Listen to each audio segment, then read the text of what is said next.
there's a focus of leading indicators over lagging indicators and this concept of customer love. And you've seen the ecosystem platform where they're tracking their indicators. Tell us more about that focal point of putting emphasis on leading over lagging. We have a historical leaning on lagging indicators. So most of the traditional metrics that you would find in a finance department are lagging indicators, right? So it's revenue, it's profits, it's whatever it is.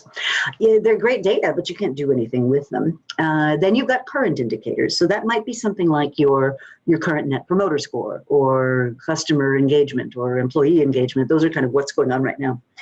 Leading indicators are those often qualitative, often weak signals that tell you what might be coming.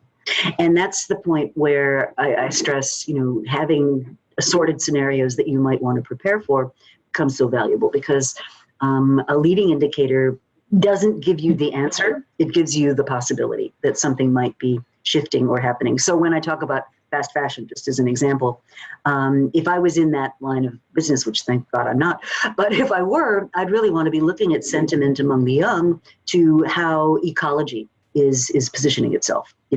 If I was in the airline business, I'd look at this. There's this wonderful Swedish word for it, which is called flight guilt. Have you heard about this?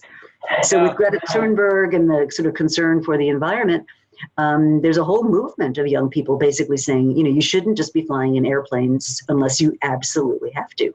And so there are people who are, sort of shamed into not taking that European vacation or not getting on an airplane. If I was in an airline, I'd want to understand that. Now, I'm not saying that's a prediction, right? But you would want to be watching whether those kinds of articulations, what is going to happen. Another great example would be, we're talking a lot now about 5G. And I suspect 5G is going to have a similar inflection point kind of effect as when we went from dial-up modems to always-on cable internet, right? It enabled business models that were simply not practical when we all had to go, and dial in through AOL or whatever. And I think 5G is going to do the same. Once you free yourself of modems and wires and all that other stuff, a whole new kind of range of possibilities opens up.